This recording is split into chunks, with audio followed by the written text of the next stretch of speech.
My risk analysis and management plan is on the company I work for, Smith & Smith Auto Glazers. We replace windows for automobiles, and it is run by a global organization called Bowron. The four risks I would like to discuss within the business are: number one, the NQJs. NQJs stand for non-quality jobs, which are often called poor finishes and possible damages to customers' vehicles. The actual work on the front line, customers have a broken windscreen, either from a crack or a chip, and it is a technician's job to provide a solution at a quality standard that is safe and satisfactory for the customer, so that Smith & Smith receive a good recommendation for future potential customers. However, as a risk, some jobs don't go to plan, causing possible damages, waste of time, and frustrated customers. These are called NQJs. The second risk I'd like to share with you is the lack of supplies provided by the company, or the wrong windows arriving on the branch, which could lead to confusion and angry customers again. So I'll write that down. Lack of supplies.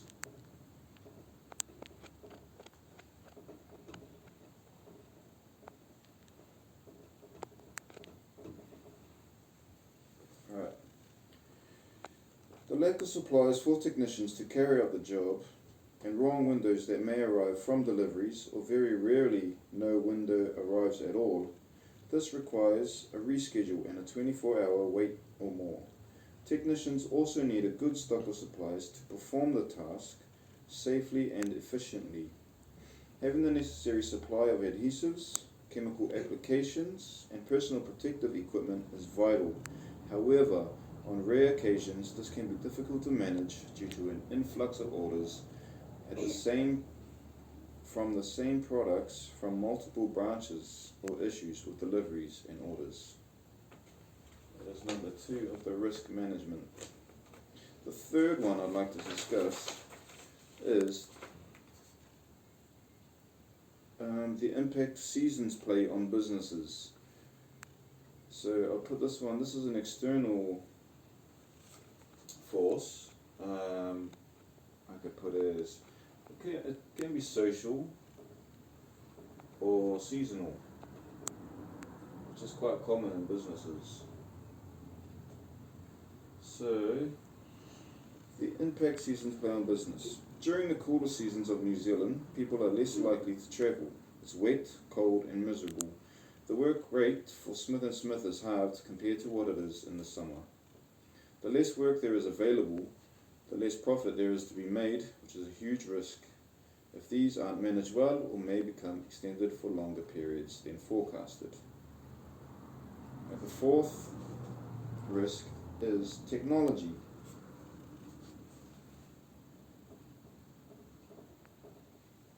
Now, technology is always changing, and it is up to businesses to keep up and adapt. The risks here would be that if Smith & Smith are behind on updates, it could mean that customers with newer model cars may have to find someone else to fix their windscreens, which is not good for business. Another technological risk would be the loss of servers and software faults, which can potentially cause issues during work if software is too slow to load. Payments and customer details will be difficult to find, resulting in confusion and frustration. So now that we've noted all the four risks, we're going to give it a rating. Give each of them a rating, which ranges from low, medium to high, according to the subjects we have it under. For NQJs, the occurrence, especially in the Whangarei branch, is quite high at the moment. The occurrence of NQJs, it's not high, but it is high compared to other branches. So in the Whangarei branch where I work, we are experiencing a lot of NQJs. high there. And that is due to our team we've got a young team and we have less experience than other branches. The impact this causes can be medium to high, because it does cost the business a lot of money to fork out for the lost damages, the loss of time wasted, and customers having to come back and rebook because something is broken. And also the rate of recommendation that we get from the customers, which could be potentially future losses from other potential customers. Manageability is medium. It can be managed quite well, so they have solutions available. So it's going to put medium there.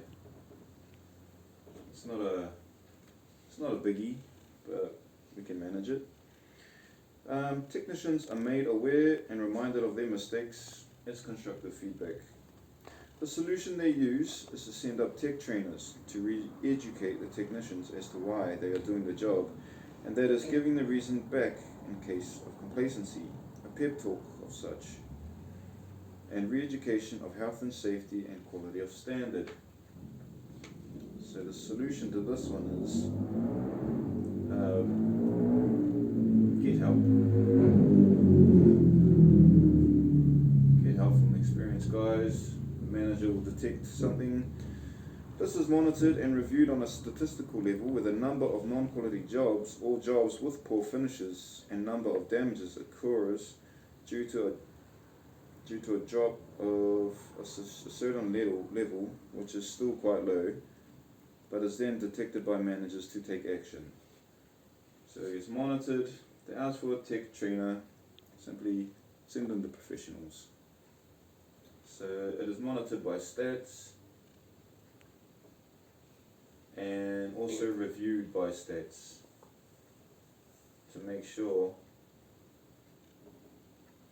that everything's on the way up. Alright, for the lack of supplies,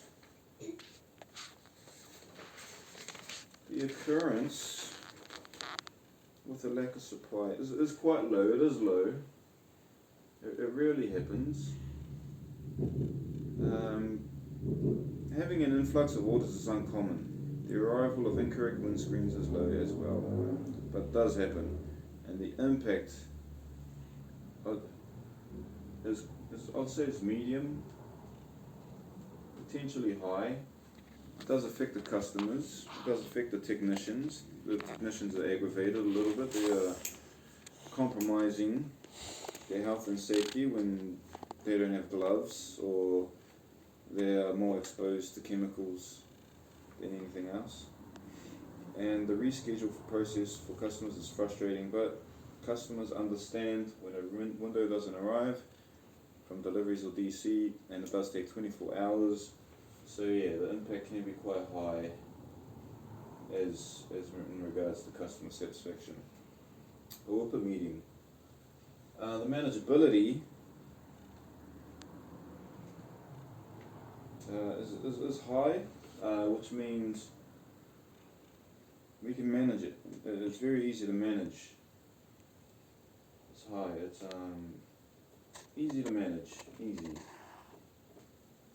Solutions would be to just make sure they get it right.